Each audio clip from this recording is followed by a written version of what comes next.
Okay. So for students who need to submit their project on Code High School, the way that we do this is we click on Share. So you make sure you're in Sandbox, you find your code, you click on Share, then you go to Copy. Then once you go to Copy, what you want to do is you want to go back to your assignment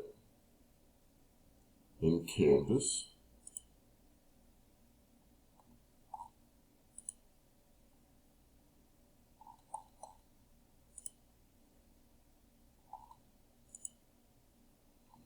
And you find the assignment and the submission.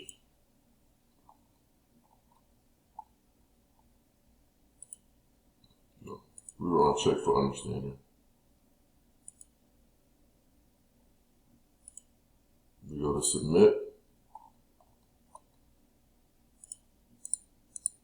Then you paste in your website, the share link, to website URL, and you go to Submit.